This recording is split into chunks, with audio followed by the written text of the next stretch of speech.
Shalom, Bapak Ibu Saudara dan Saudariku.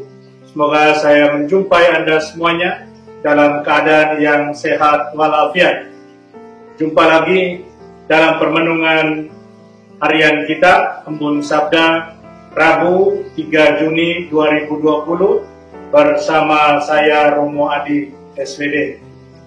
Saudara dan saudariku dalam Tuhan Yesus, hari ini saya ajak kita untuk merenungkan Injil Markus bab 12 ayat 18 sampai 27.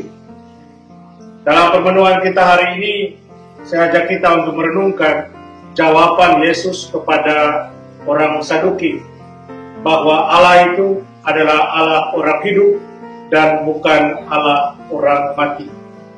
Saudara dan saudariku seiman, bacaan Injil hari ini mengisahkan tentang orang-orang Saduki, mereka yang tidak percaya akan kebangkitan, datang kepada Yesus dan mau menjerat Yesus dengan pertanyaan soal kebangkitan.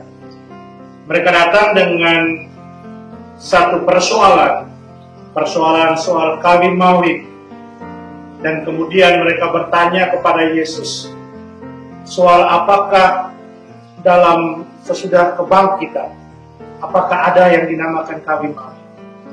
Pertanyaan yang sebenarnya mau menjebak Tuhan Yesus.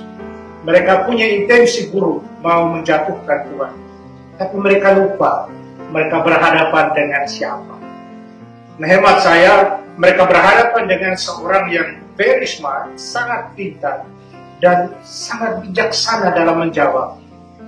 Contohnya pada Injil yang kemarin, ketika Yesus menjawab, berilah apa yang menjadi hak Kaisar kepada Kaisar dan hak Allah kepada Allah. Dan Yesus jawab juga demikian dalam Injil hari ini. Allah adalah Allah orang yang hidup, bukan Allah orang yang mati.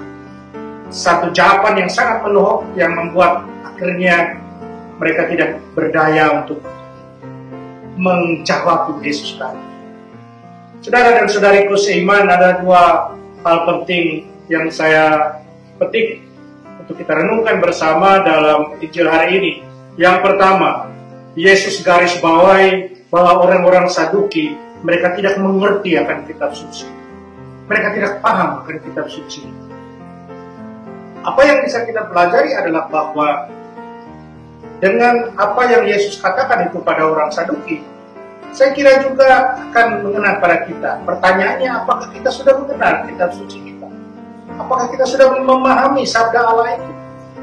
Karena dengan memahami, mengerti sabda Allah, kitab suci, baik yang kita baca, buku kitab suci itu, ataupun lewat renungan-renungan, ataupun lewat audio kitab suci, atau lewat file dalam secara online. Apakah kita sungguh mengerti? Kalau belum, mari kita belajar lagi untuk lebih memahami dan mengerti soal kitab suci dari orang-orang yang mengerti soal kitab suci, yang mengerti bagaimana menafsirkan kitab suci menurut ajaran gereja Katolik. Yang kedua, Yesus katakan soal Allah yang hidup. Ya, Allah adalah Allah orang hidup. Yesus mau tegaskan hemat saya bahwa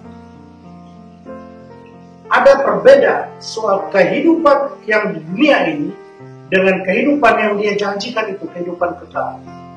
Allah yang kita alami dalam kehidupan dunia ini adalah Allah yang selalu menghidupkan kita. Demikian pun sesudah, kita akan mengalami Allah yang hidup. Karena seperti yang sering saya katakan ketika merayakan perayaan Misa Arwah, saya sering katakan dalam vokabulari, dalam kamus gereja Katolik sebenarnya tidak ada yang dinamakan kematian. Yang ada adalah hanya perpindahan dari satu kehidupan yang lama kepada kehidupan yang baru. Sehingga selalu ada kehidupan. Allah itu adalah Allah orang yang hidup. Karena kita sudah dijanjikan kehidupan yang kekal. Mengapa ada satu perbedaan antara pemikiran orang Saduki? Saya kira karena mereka terikat dengan pemikiran duniawi. Berpikir tentang hal yang lain sama sekali, tentang hal surgawi dengan pemikiran duniawi yang pastinya tidak akan klop. Kita berpikir secara apa yang Yesus pikirkan. Karena kita tahu, saudara dan saudari, kita dijanjikan kehidupan kekal oleh Kristus sendiri, karena Dia sudah memberikan itu dengan pengorbanannya di atas kayu salib dan dengan kebangkitannya dari antara orang mati. Saudara dan saudariku seiman, karena iman itulah, mari kita terus berjuang. Kita berjuang untuk semakin memahami sabda Allah itu, dan kemudian berjuang untuk terus menghidupi Allah yang hidup itu. Bagaimana caranya? Kita hidupi Allah yang hidup dengan membagikan hidup kepada orang lain. Hidup itu apa? Hidup itu terang, sikap-sikap terang yang Tuhan ajarkan kepada kita. Mari kita mohon berkat dari Tuhan, agar kita boleh terus setia menjadi murid-muridnya yang memahami ajaran-ajarannya, sabdanya, dan membagikan hidup buat orang lain. Tuhan sertamu.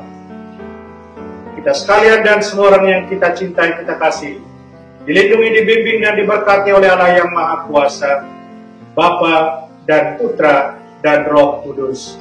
Amin.